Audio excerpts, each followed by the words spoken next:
ঠিক তেমনিভাবে যদি আমাদের রো ছোট বা বড় করার প্রয়োজন হয় তাহলে ঠিক তেমনিভাবে আমি এটা 3 নম্বর রোটাকে মার্ক করলাম, করার পর আমি পাশেই মাউসটি রাখবো এখানে। রাখার পর দেখুন উপর এবং নিচে কিন্তু তীর চিহ্ন হয়ে গেছে। এখন আমি মাউস দিয়ে ড্র্যাগ করে নিচে দিয়ে টান দিব। আসসালামু আলাইকুম সম্মানিত ভিউয়ার্স, আশা করি ভালো আছেন, সুস্থ আছেন। আজকে আমি একটি নতুন ভিডিও নিয়ে এসেছি। আজকে ভিডিওতে আমি দেখাবো এক্সেলের কাজ। আপনার এক্সেল ব্যবহার করে কেউ একটি ডেমো দেখাচ্ছি, এরকম একটি শীট কীভাবে তৈরি করবেন।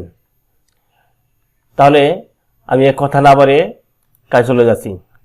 সম্মানিত ভিউয়ার্স, আমরা প্রথমে দেখাবো আপনি এক্সেল শীটে কীভাবে অপারেট করবেন। সম্মানিত ভিউয়ার্স, বলতে হয় আপনার যদি মাইক্রোসফট অফিস ওয়ার্ড ইনস্টল করা থাকে তাহলে অটোভাবে কিন্তু আপনার এক্সেলটা কিন্তু আপনার ইনস্টল হয়ে যাবে। আপনি যখনই আপনার ল্যাপটপ বা ডেস্কটপে আপনার মাইক্রোসফট ওয়ার্ড ডকুমেন্টটি বা মাইক্রোসফট ওয়ার্ড যে সফটওয়্যারটি রয়েছে এটি যখন ইনস্টল করবেন সাথে সাথে কিন্তু আপনার পাওয়ার পয়েন্ট, এক্সেল এসব তথ্য কিন্তু এসব সফটওয়্যার কিন্তু আপনার অটোমেটিকই ইনস্টল হয়ে যাবে। তাহলে আমি শুরুতেই দেখাচ্ছি আপনারা এক্সেল শীটটি কীভাবে ওপেন করবেন। এটা হচ্ছে দেখুন বাম পাশে কোনায় এটা হচ্ছে আপনার স্টার্ট মেনু। আপনি যখন স্টার্ট মেনু ক্লিক করবেন এখানে আপনার এক্সেল পাবেন। এই যে আমার যেহেতু ল্যাপটপে যেহেতু কম্পিউটারে যেহেতু এক্সেল অর্থাৎ মাইক্রোসফট অফিস 2016 ইনস্টল করা রয়েছে, তাই এর সাথে সাথে এক্সেল, পাওয়ার পয়েন্ট, এক্সেস সবগুলো কিন্তু আমার ইনস্টল হয়ে গেছে। কারণ এটি কিন্তু আপনার মাইক্রোসফট অফিস ওয়ার্ডের অফিস সফটওয়্যার রয়েছে তারই কিন্তু একটি অংশ। তা আমি এখান থেকে তাহলে ক্লিক করে দিতে পারি এখান থেকে। হ্যাঁ, এটা একটি সিস্টেম। আর একটি সিস্টেম হচ্ছে এখানে দেখুন স্টার্ট মেনুর পাশে রয়েছে সার্চ বার। আপনি এখানে সার্চ করবেন, এক্সেল লিখবেন, এক্সেল লিখেও চলে আসবে আপনার এখানে। তখন এখানে ক্লিক করেও আপনি নিতে পারেন। এটা একটি সিস্টেম। আরেকটি হচ্ছে আপনি আপনার ল্যাপটপ বা ডেস্কটপের ফাঁকা জায়গায় রাইট মাউস ক্লিক করবেন, ক্লিক করার পর নিউতে যাবেন, নিউ থেকে চলে যাবেন মাইক্রোসফট এক্সেল ওয়ার্কশিট। আপনার Access database, Word document, PowerPoint, এই যে পাবলিশার ডকুমেন্ট, এই তথ্যগুলো কিন্তু এখান থেকে নেওয়া যায়। তাহলে আমি এখানে নিয়ে দেখাবো মাইক্রোসফট এক্সেল ওয়ার্কশিট। এখন আমি এখানে নামটি একটু চেঞ্জ করে দেব। আমি দেব একটা নাম দিয়ে দেই, কি দেব, এক্সেল টিউটোরিয়াল এখান থেকে আমি রিনেম করে নিয়েছি, এখানে দেব 2। এটা একটা সিস্টেম। আর যদি আপনার টাস্কবারে যদি সেটিং করা থাকে তাহলে আপনি এখান থেকে ক্লিক করেও নিতে পারবেন। আর টাস্কবারে আপনি কিভাবে ক্লিক করবেন বা সেটিং করবেন আমি একটু দেখে দিচ্ছি এখান থেকে। এটাকে আমাকে আগে আনপিন করে দিই, এখান থেকে আমি আনপিন ফ্রম টাস্কবার দিয়ে দেবো। এখন আমি এটা কীভাবে আমি এখানে টাস্কবারে নিয়ে আসবো সে একটু দেখে দিচ্ছি। এখান থেকে টান দিয়ে ধরে দিয়ে দেবো, এটা আমার টাস্কবারে সেটিং হয়ে যাবে। যাই হোক, আমি তখন দেখেছি যে আপনারা কীভাবে টাস্কবারে আপনি সেটিং করবেন বা আপনি কীভাবে মাইক্রোসফট এক্সেল ওয়ার্ড ডকুমেন্ট চালু করবেন সেই বিষয়ে। তাহলে আমি এটি নিচ্ছি, আমার ডকুমেন্ট হচ্ছে এক্সেল টিউটোরিয়াল 2 নামে আমি এখানে এসেছি।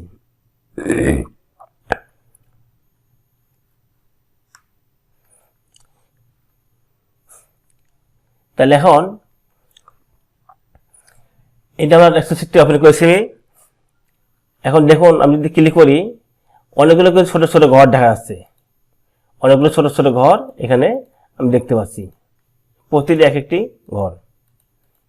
এটা প্রতি একটি সেল। এখানে আমি যখন কোনো একটা ঘরের মধ্যে ক্লিক করব তার পাশে দেখুন এখানে লেখা আছে C6, এটাকে বলা হয় অ্যাড্রেস বার, এটা বলা হয় ফর্মুলা বার বা ফাংশন বার। এটা হচ্ছে সেল। তো যখনই কোনো সেলের মধ্যে প্রবেশ ক্লিক করবেন তখনই বাম পাশে কিন্তু এটা শো করবে বা এটাকে নাম বক্স বলা হয়। এটা হচ্ছে কলাম, এগুলো হচ্ছে কলাম, কলাম কলাম, এসে কলাম। আর এইগুলো হচ্ছে রো, অর্থাৎ বাম থেকে নিচের দিকে ডানে যেগুলো লাইন গিয়েছে এগুলোকে বলা হয় রো। আর উপর থেকে নিচের দিকে এগুলো হচ্ছে কলাম। এই কলাম আমি রো নিচ্ছি এখানে, যে কলাম এবং রো এর যে সংযোগস্থল এটাকে বলা হয় সেল। কলাম এবং রো এর সংযোগ যে স্থল বলা হয় সেল। আপনি যখনই কোনো সেলে ক্লিক করবেন সাথে সাথে সে দেখিয়ে দিবে, নেম বক্সে বা অ্যাড্রেস বারে দেখিয়ে দিবে যে কোন কলামে আছে এবং কোন রোতে আছে। দেখুন এখানে লেখা আছে H8, এর মানে হচ্ছে এখানে H কলামে আছে এবং 8 নম্বর রোতে রয়েছে।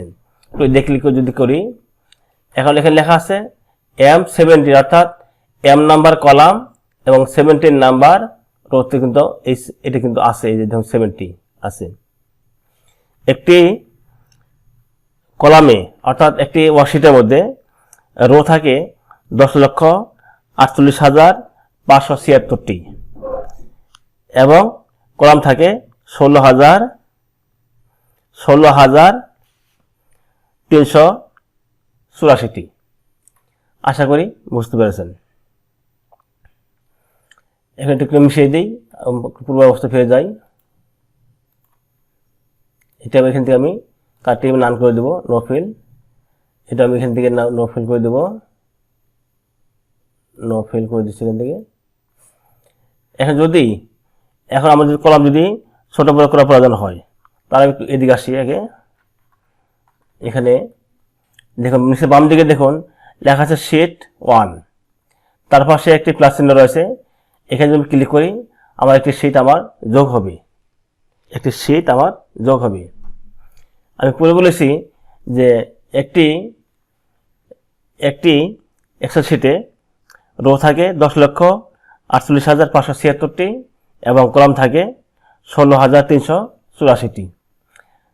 আমি যখনই আবার যখন প্লাসে ক্লিক করব, এটা একটি 3 নম্বর শিট। এই 3 নম্বর শিটে কিন্তু ঠিক সেম কলাম এবং রো সংখ্যা রয়েছে, অর্থাৎ প্রতিটি কলাম এবং রোতে কিন্তু প্রতিটি শিটে কিন্তু ওই পরিমাণ কলাম এবং রো রয়েছে। তাহলে এখন দেখুন এখানে কিন্তু আমার প্রথমত একটি কলাম ছিল, শিট ছিল, আমি এখান থেকে 2টি করলাম এবং 3টি করলাম। যদি এখানে যোগ দেই প্লাসে ক্লিক করি তাহলে আমার কিন্তু আরও একটি শিট যোগ হয়ে গেল। এখন মোট শিট আমার যোগ হয়ে গেছে, মোট হচ্ছে 4টি। আমি যদি চাই যে আমি এখান থেকে শিট বাদ দেব, তাহলে আমি এখানে কি করব, আমি যে শিটটিকে বাদ দিতে চাই তাহলে সেই শিটের উপর আমি মাউসটা রাখবো, রেখে আমি রাইট মাউস ক্লিক করব। ক্লিক করার পর এরকম কিছু অপশন আসবে, insert, delete, rename, move or copy, view code, protect sheet, tab colour, এগুলো সবগুলো দেখাবো ইনশাল্লাহ, কি যেগুলো খুব গুরুত্বপূর্ণ দেখাবো। তা আমি এখন চাচ্ছি এটাকে আমি ডিলিট করব। আমি যে 3 নম্বর যে আমার শিটটি রয়েছে ডিলিট করে দিব, আমি ডিলিট করে দিচ্ছি এখান থেকে ডিলিট। এখন আমি চাচ্ছি যে একটি শিট আমি যোগ করব। তাহলে দেখুন এখানে শিট নাম্বার 1, 2, 3 কিন্তু আমার নেই, কারণ আমি 3 নম্বর শিটটা আমি ডিলিট করে দিয়েছি বা বাতিল করে দিয়েছি। আমি এখন চাচ্ছি 2 নম্বর শিটটা আমি ডিলিট করে দেবো। তাহলে আমি এটাকে মার্ক করলাম, এরপরে মাউসটি নিয়ে আসলাম। মাউসটি আনার পর আমি রাইট মাউস ক্লিক করব, এরকম একটি বক্স আসবে, এখান থেকে দিব আমি ডিলিট। আমার দেখেন এবার 1 নম্বর শিট আমার আছে, 2, 3 আমি কিন্তু ডিলিট করে দিয়েছি, আবার 4, 5 কিন্তু আমার শিটটি রয়েছে। আমি চাচ্ছি যে 5 নম্বর শিটটি রয়েছে আমি এটাকে রিনেম করব। তাহলে আমি এই শিটের পর মাউসটা নিয়ে আসলাম, মাউসটা নেওয়ার পর আমি রাইট মাউস ক্লিক করব, ক্লিক করার পর চলে যাব রিনেমে। আমি এখানে দিচ্ছি একটা নাম দিয়ে দিচ্ছি, এখান থেকে দিলাম 5 দিয়ে দিচ্ছি, এখান থেকে 5 দিলাম 5 দিলাম। তাহলে আমি এখানে জানতে পারলাম কীভাবে শিট যোগ করতে হয়, কীভাবে ডিলিট বা বাদ দিতে হয়, কীভাবে রিনেম করতে হয়। এখন আমি দেখাবো এখানে এই শিটটাকে আমি কালারিং করবো, 4 নম্বর শিটটি আমার রয়েছে এটাকে আমি কালার করব। তাহলে তেমনিভাবে আমি এরপরে মাউস নিয়ে আসবো, মাউস আনার পর রাইট মাউস ক্লিক করব, ক্লিক করার পর রয়েছে এখানে টেপ কালার, ক্লিক করে আমি চাচ্ছি এখানে লাল কালার দেবো, ক্লিক করলাম। এখন দেখুন আমার এটা কিন্তু আমার লাল হয়ে গেছে, না এটা হয় নাই এখনো। টেপ কালার লালে ক্লিক করলাম, ওকে হয়ে গেছে। এবার আমি দেখি, দেখুন আমার কালারটা কি লাল হয়ে গেছে। তাহলে এখান থেকে আমি যোগ করতে পারতেছি, ডিলেট বা বাদ দিতে পারতেছি, রিনেম করতে পারতেছি, কালারিং করতে পারতেছি। এখন আমি যে জিনিসটা দেখাবো, আমি চাচ্ছি যে শিট নাম্বার 1 যে শিটটা রয়েছে এটা আমি পরে নিয়ে যাব। তাহলে এখানে ড্র্যাগ করে টান দিতে হবে ডান দিকে। দেখুন আমার 4 নাম্বার সামনে চলে গেছে। এবার আমি চাচ্ছি যে আমার যে 5 নাম্বার শিটটি রয়েছে এটাকে আমি সামনে নিয়ে যাব, তা ঠিক ড্র্যাগ করে আমি বাম দিকে টান দিয়ে নিয়ে যাব। দেখুন আমার 5 নাম্বার শিট কিন্তু আমার হয়ে গেছে আর কি। তারপর আমি 5 নাম্বার শিটে কাজ করে আমি এখন দেখাবো।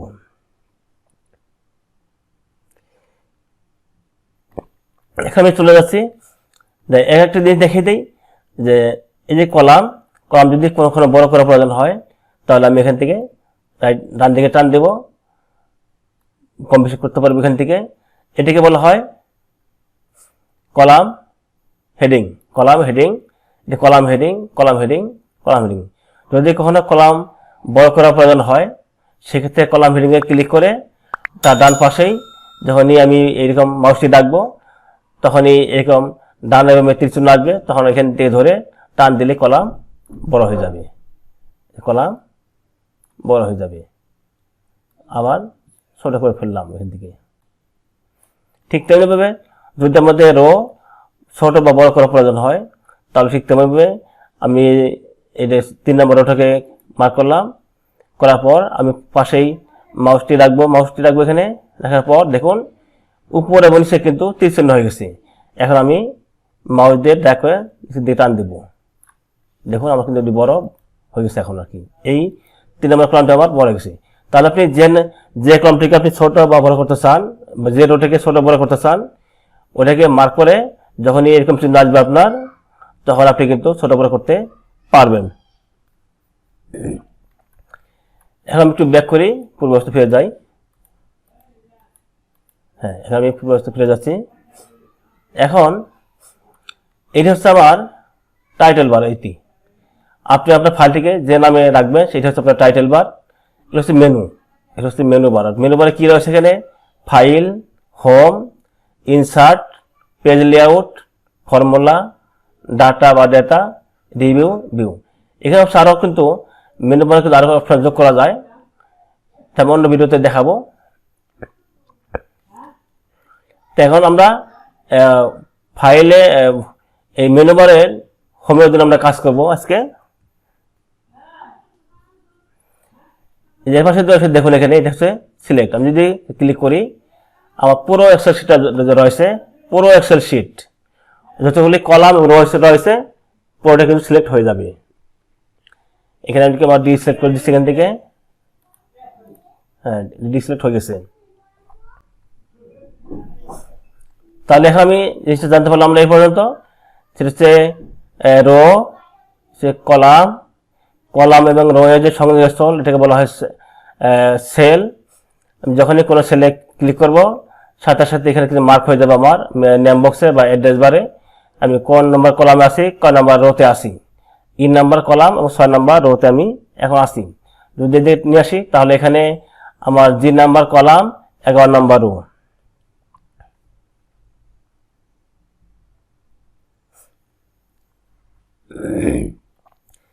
তাহলে এখন আমি এখানে কিছু লিখবো। এখন এবার আমি লিখবো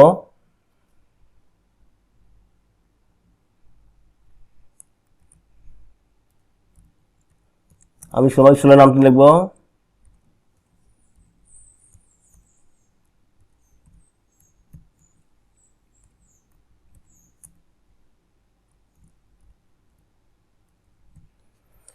আমি শুনে নামটি লিখে দিয়েছি এখানে।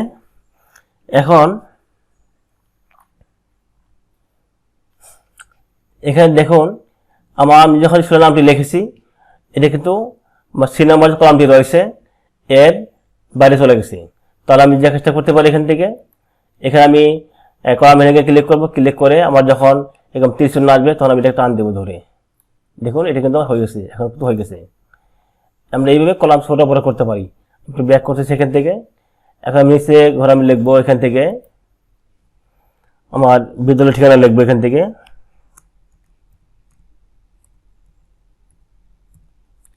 এখান থেকে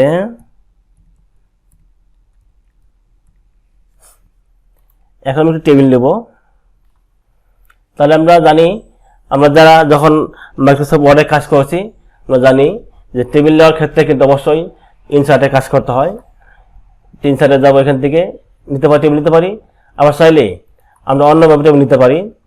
তাহলে এখানে আমি এই সেলটাকে মার্ক করব, মার্ক করে আমার যতগুলি কলামের প্রয়োজন হয় আমি ডান দিকে ড্র্যাগ করে নিয়ে যাব এবং নিচের দিকে যতগুলি রো প্রয়োজন হয় ততগুলি নিয়ে যাব। এখন দেখুন এটা কিন্তু কালো কিন্তু মার্ক হয়ে গেছে। এখন এখানে কিন্তু লেখা যাবে না, তাহলে যে কাজটি করতে হবে হোমে যাব, হোম থেকে চলে যাব এখানে দেখুন এখানে ফন্টের উপরে একটি বক্স কিন্তু রয়েছে, এটাকে যে বটম বর্ডার লেখা চলে আসে, এখানে ক্লিক করে চলে যাব অল বর্ডার। তাহলে দেখুন আমার কোন টেবিল হয়ে গেছে। এখন যদি আমার ডান দিকে কলাম সংখ্যা বৃদ্ধি করা প্রয়োজন হয় তাহলে আমি সর্বশেষ কলামে ক্লিক করে ডান দিকে আমার যে কটি কলামের প্রয়োজন হয় আমি সেই কটি কলাম মার্ক করব এবং নিচ পর্যন্ত ঠেকে দেব। এখন আবার চলে যাব এখানে অল বর্ডারে, দেখুন এবার হয়ে গেছে। ঠিক তেমনিভাবে আমার যদি নিচের দিকে অর্থাৎ যদি রো সংখ্যা বৃদ্ধি করার প্রয়োজন হয় তাহলে আমি সর্বশেষ রোতে যাব, গিয়ে আমার যে কটি রো নেওয়ার প্রয়োজন হয় আমি নিব, নিয়ে আমি ডান দিকে ওই বরাবর চলে যাব। এখন আমার ঠিক তেমনিভাবে আমি অল বর্ডারে চলে যাব, দেখুন আমার কিন্তু হয়ে গেছে। তাহলে এখন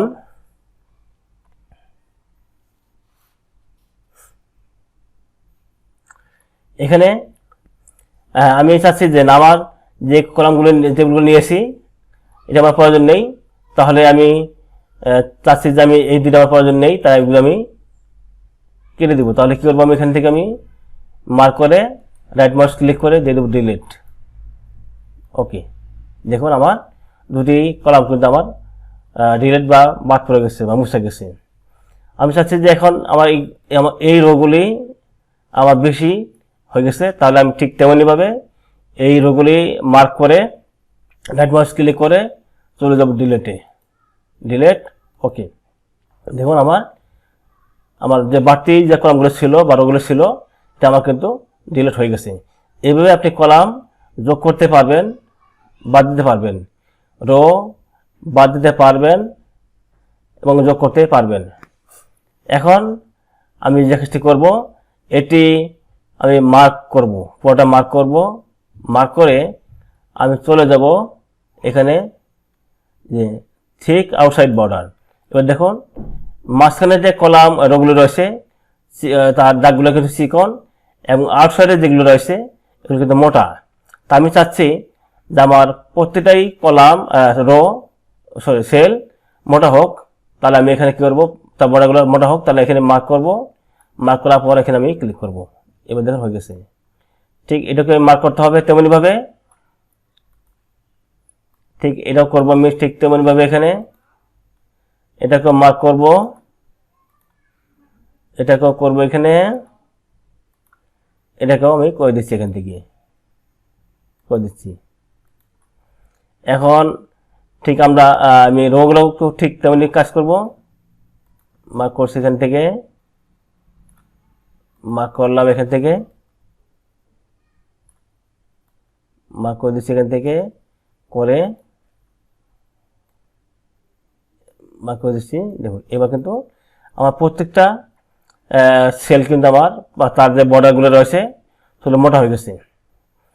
এখন এখানে আমি লিখব ক্রমিক নাম্বার,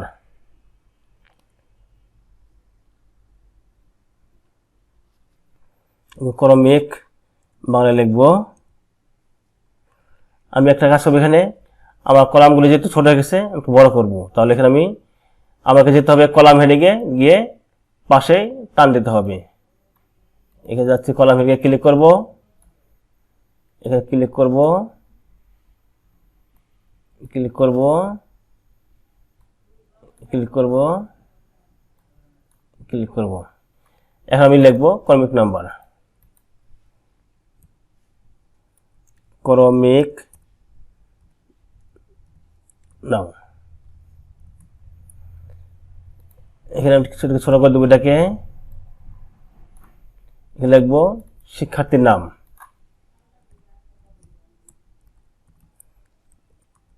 শিক্ষার্থীর নাম। লিখব পিতার নাম,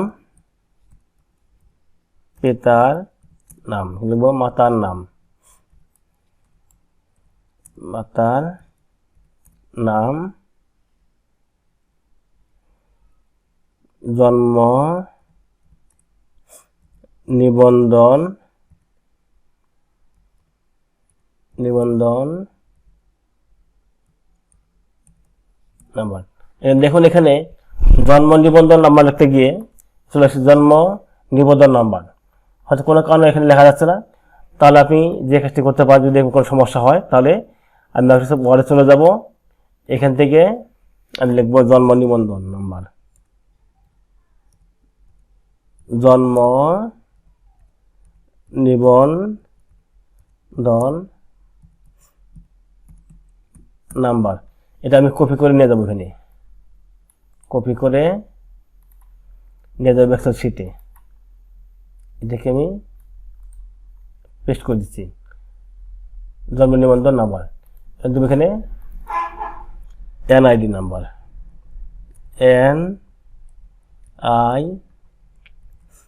NID নাম্বার। এখানে আমি একটা কলাম যোগ করব, তাহলে এখানে আমি কি করবো, এখান থেকে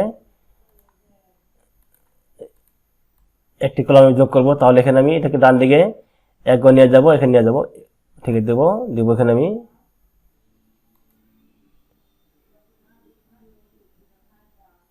দেবো অল বর্ডার। ঠিক আছে, হয়ে গেছে। এটা একটু মার্ক করে দেই, একটু ঠিক করে দেবো এখান থেকে।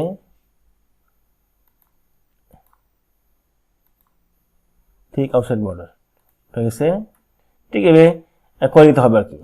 যাকে আমি আর দেখাচ্ছি না, এখান থেকে এখানে লিখবো মোবাইল নাম্বার, একটু বড় করে দেই, মোবাইল নাম্বার, মোবাইল নাম্বার। তো এটাকে আমি একটু অন্য ফন্টে চেঞ্জ করবো। এখান থেকে আমি এখান থেকে নিখোঁজ বান ফন্টে দিয়ে দেবো, এখান থেকে নিখোঁজ বান ফন্ট দিয়ে দিয়েছি। এখন আমি চাচ্ছি যে আমি এই ফন্টগুলো একটু বড় করে দেবো, তাহলে আমি দেখুন যেখানে যে ফন্ট স্টাইল এর পাশেই ফন্ট সাইজ রয়েছে, এখানে আপনি চাইলে এখানে ক্লিক করো বড় করতে পারবেন, আবার চাইলে এর পাশে রয়েছে ইনক্রিজ ফন্ট সাইজ, এখানে ক্লিক করলে বড় হবে। আবার এখান থেকেও ছোট করা যাবে, আপনি চাইলে যে ডিক্রিজ ফন্ট সাইজ এখানে ক্লিক করেও ছোট করা যাবে। দুই ভাগেই ফন্ট ছোট বড় করতে পারি। এখন আমি চাচ্ছি এই লাইন থেকে একটু কালারিং করব, একটু মার্ক করব অন্য কালার দিয়ে। তাহলে আমি এখানে চলে যাবো, এখান থেকে এখানে যে ফিল কালার, এখান থেকে আমি এই কালারটি নিচ্ছি। এখন আমি চাচ্ছি যে এখানে আমি কিছু লিখবো, বা এখানে আমি চাচ্ছি যে আমার লেখার কালার রয়েছে, ফন্ট কালার রয়েছে কালো, আমি অন্য একটা কালার দিয়ে দেবো এখান থেকে। তাহলে এইটাকে আমাকে মার্ক করতে হবে। মার্ক করার পর আমি চলে যাব এই যে ফন্ট কালারে, গিয়ে আমি অন্য একটা কালার এখানে দিয়ে দিচ্ছি। এখান থেকে আপনি চাইলে কালার ছোট, ফন্ট সাইজ ছোট বড় করতে পারবেন, ফন্ট এর কালার চেঞ্জ করতে পারবেন। এখন আমি এগুলোকে মাঝখানে নিয়ে যাবো, সবগুলোকেই মার্ক করে আমি চলে যাব এখানে। দেখুন এবার মার্ক হয়ে গেছে। আমার রাখতে হবে কোথায়, এখানে সেন্টারে রাখতে হবে। এখানে দেখুন এখানে রয়েছে যে অ্যালাইনমেন্ট রয়েছে এখানে, আপনি সেন্টারে ক্লিক করেন তাহলে কিন্তু আপনার লেখাগুলো কিন্তু প্রতিটি মাঝখানে চলে যাবে। এখন আমি এখানে একটি শিক্ষার্থীর নাম লিখবো, একটু বড় করে দিই এটাকে, শিক্ষার্থীর নাম দিচ্ছি এখান থেকে, পিতার নাম দেব,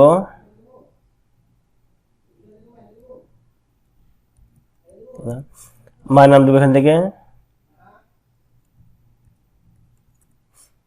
এখন জন্ম নাম্বার দিয়ে দেবো এখান থেকে,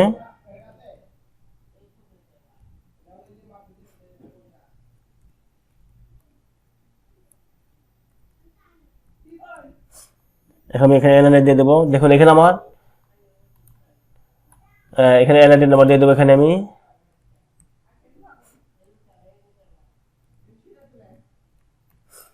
সেখান থেকে এখানে আমি মোবাইল নাম্বার দিয়ে দেবো, তো মোবাইল নাম্বার দিয়েছি এখান থেকে।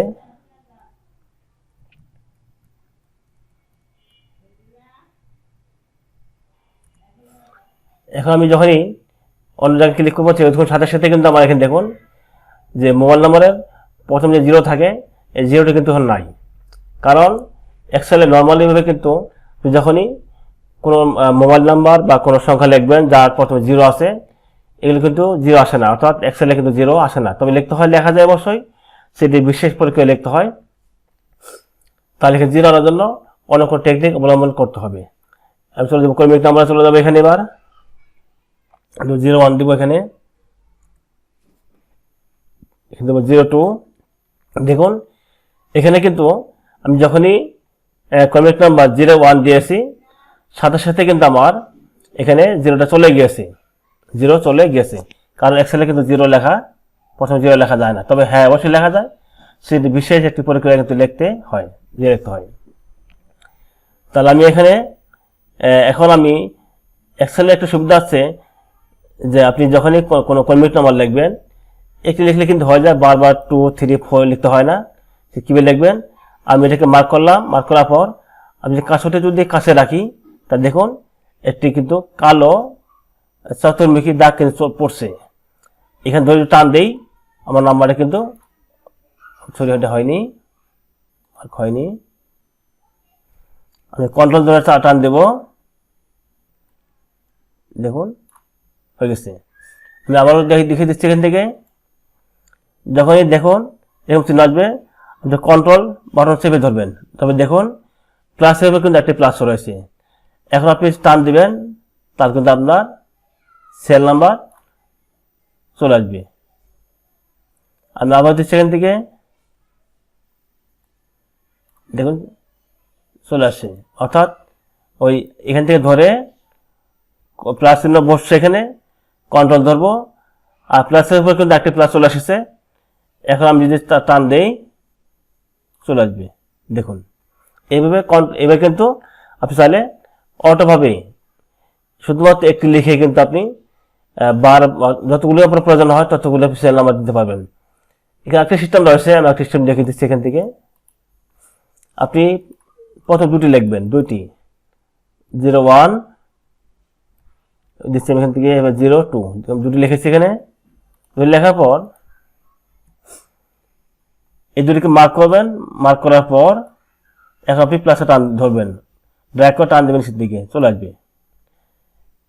একটি হচ্ছে দুটি সিলেক্ট করে, আরেকটি হচ্ছে একটি লিখেই কন্ট্রোল ধরে প্লাসের উপর আবার যখন প্লাসের বসবে টান দিলেও কিন্তু অটোভাবে কিন্তু আমার কর্মিক নাম্বার বা সেল নাম্বার বসে যাবে। এখন আমি এটাকে আমি একটু মার্ক করবো, এই কলমটিকে একটু মার্ক করলে কালো কালার দিয়ে দিচ্ছি এখান থেকে, একটু আমি লাল কালার দিয়ে দিচ্ছি এখান থেকে, এখন এটাকে আমি একটু অন্য কালার দেবো, এখান থেকে একটু অন্য কালার দিয়ে দিয়েছি, হ্যাঁ দেখুন অন্য কালার কিন্তু পড়ে গেছে। আপনি চাইলে এবার এখান থেকে, অর্থাৎ এখান থেকে আপনি ফিল কালার করতে পারবেন, এখান থেকে আপনি টেক্সটের কালার চেঞ্জ করতে পারবেন। এখন আমি এটাকে একটু কপি করি জাস্ট দেখানোর জন্য, কারণ শিক্ষার্থীর নাম সবার কিন্তু একই হবে না, ভিন্ন ভিন্ন হবে, শিক্ষার্থীর নাম ভিন্ন ভিন্ন হবে, একটু কপি করি, ঠিক এটাও জাস্ট আপনারা তো অবশ্যই যখন লিখে দিবেন, আমি জাস্ট লিখে দিচ্ছি এখান থেকে, আমি আর লিখতেছি না এখান থেকে।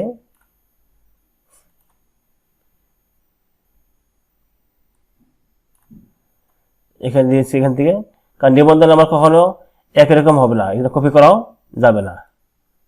আমি ধরে নিলাম এটি ভিন্ন ভিন্ন কি, এখানে এটি কপি করতেছি এখান থেকে,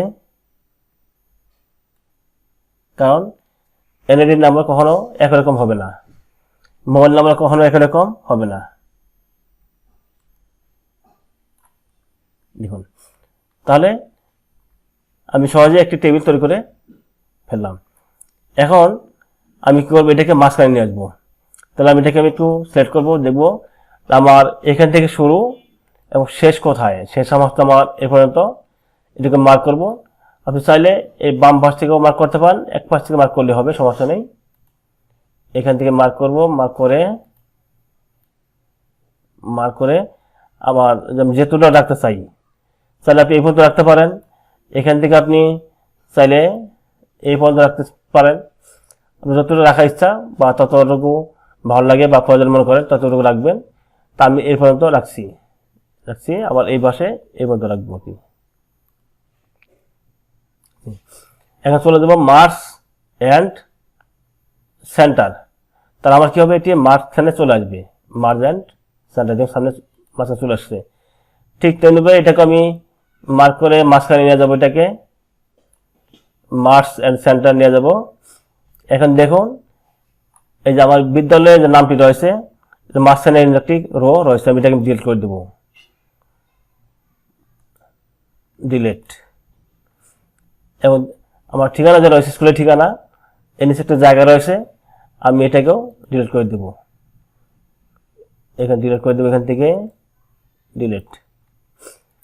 এবার দেখুন এই বিদ্যালয়ের নাম এবং ঠিকানার মাঝখানে কিন্তু একটি রেখা রয়েছে। তা আমি চাচ্ছি যার নামে এইভাবে রাখবো না, তাহলে আমি এটাকে কি করবো, কি পুরোটা আমি একটু কাটিয়ে দেবো, পুরোটাকেই ডিলিট।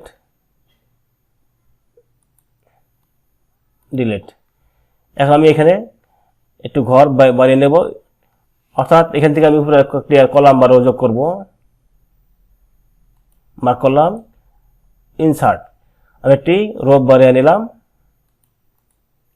ইনসার্ট।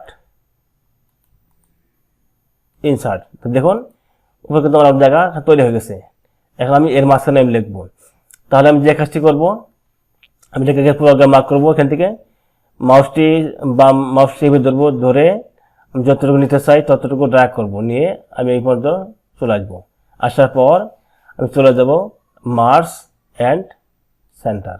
দেখুন এবার মাঝখানে কোনো দাগ কিন্তু নেই। এবার আমি লিখবো, এখানে লিখবো আমার বিদ্যালয়ের নাম,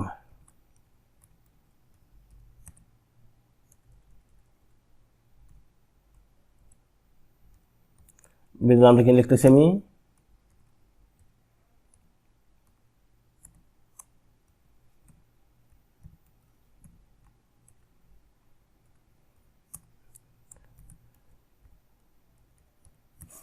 এখন দেখুন আমরা যখন মাইক্রোসফট ওয়ার্ডে কাজ করি তখন আমরা ইন্টার সেপে কিন্তু আমরা নিচের দিকে যাই বা নিচের লাইনে যাই। এখানে যদি ইন্টার দেই তাহলে অন্য জায়গায় চলে যাচ্ছে।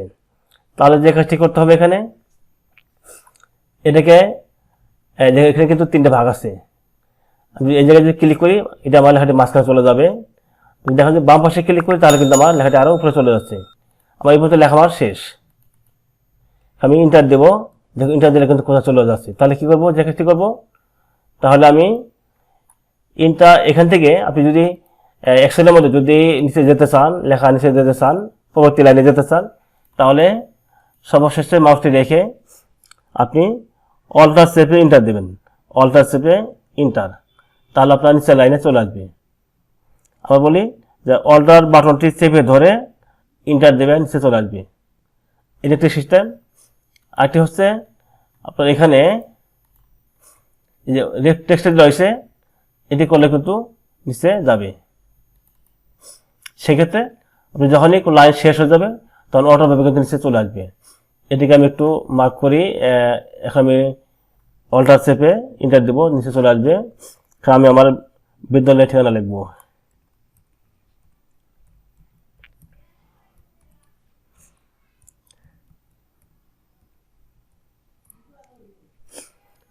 এখন আমি এটাকে একটু মাঝখানে নিয়ে যাব।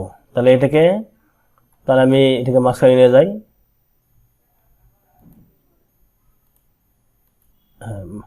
এখানে নিয়ে যাচ্ছি এখান থেকে। এখন এটাকে মার্ক করব, মার্ক করে আমি কালারিং করবো। এখান থেকে কালারিং করব, একটু কালার দিয়ে দেই। তাহলে এখান থেকে একটু আগে এইটা হচ্ছে আমার ফিল কালার, তো কালার চলে যায়। কি কালার দেবো এখান থেকে, এই কালারটি আমরা দিয়ে দিচ্ছি। দেওয়ার পর আমি চাচ্ছি এখন এটাকে একটু বড় করব। তাহলে আমাকে ফন্ট বড় করতে হবে কোথা থেকে, এখানে এই যে এখান থেকে পারি। ইচ্ছা করলে ইনক্রিজ ফন্ট সাইজ, আবার চাইলে যে ফন্ট স্টাইলের পাশে রয়েছে বড় ছোট করার অপশন, এখানে দিতে পারি। সরে দিয়ে দিচ্ছি এখান থেকে। তাহলে আপনি চাইলে এইভাবে সহজেই একটি এক্সেল ফাইলে টেবিল তৈরি করে তথ্য এন্ট্রি দিতে পারবেন। আপনি যদি চান যে কোনো সংখ্যাকে এগুলোকে আপনি মাঝখানে নিয়ে যাবেন, তাহলে আমি এখান থেকে পটে মার্ক করার পর চলে যাব এই যে মিডিলে, সেন্টারে। দেখুন সবগুলো আমার মাঝখানে চলে গেছে। তাহলে এখানে আমরা তাহলে এক্সেল শিটে কীভাবে ওপেন করতে হয়, কীভাবে ফন্ট বড় করতে হয়, ছোট করতে হয়, কীভাবে টেবিল তৈরি করতে হয়, আজকে ভিডিওতে আমি দেখেছি।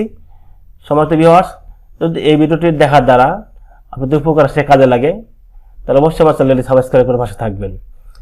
আর এখন আমি দেখাবো যে এটাকে আপনি কীভাবে সেভ করবেন। ফাইল থেকে যাবেন, যারা মাইক্রোসফট অফিস 7 ব্যবহার করেন তাদের ক্ষেত্রে এখানে অফিস বাটন পাবেন, 4টি বাটন পাবেন, অর্থাৎ এরকম স্টার্ট বাটন পাবেন এখানে। আর যাদের 16 বা অন্য কোনো ভার্সন তাদের ক্ষেত্রে এখানে ফাইল অপশন পাবেন। ফাইল থেকে সেভ এস, আমি কোথায় সেভ করবেন, আমি এখানে ডাউনলোডে অপশনে আমি সেভ করবো। এখানে আমি নাম দিলাম এখানে এক্সেল টিউটোরিয়াল 2, আমি সেভ করে দিচ্ছি। এখন সেভ করার পর আমি এটি কেটে দিচ্ছি। কেটে দেওয়ার পর আমি এটি আবার ওপেন করব। চলে যাচ্ছে আমার পিসিতে, চলে যাবো এখানে আমি ডাউনলোডে। দেখুন এক্সেল টিউটোরিয়াল নামে আমি যে ফাইলটি তৈরি করেছি এটি চলে আসলো। সম্মানিত ভিউয়ার্স, দেখুন আমি কিন্তু কাজ করেছি 5 নাম্বার এক্সেলের শিটে কাজ করেছি। আমি এখন চাচ্ছি যেটিকে আমি 4 নাম্বার শিট এবং 1 নাম্বার শিটে রয়েছে ফাঁকা রয়েছে, এই দুটি শিটকে আমি ডিলিট করে দেবো। তাহলে এখানে ডিলেট, আমি তো পূর্ব দেখেছি ডিলিট কীভাবে করতে হয়, এটাকে ডিলিট করব, ডিলেট। তাহলে আমার শুধুমাত্র 5 নাম্বার যে শিটে রয়েছে এই শিটটি রয়ে গেল। সম্মানিত ভিউয়ার্স, এই ভিডিওটি দেখার দ্বারা আপনাদের যদি বিন্দু পরিমাণে কাজ আসে, উপকার আসে, অনুগ্রহপূর্বক আমার চ্যানেলটি সাবস্ক্রাইব করার জন্য বিনীত অনুরোধ হলো। আর ভিডিওটি একটি লাইক দেওয়ার জন্য বিনীত অনুরোধ হলো। ভিডিওটি এতক্ষণ দেখার জন্য আন্তরিক ধন্যবাদ জানাচ্ছি।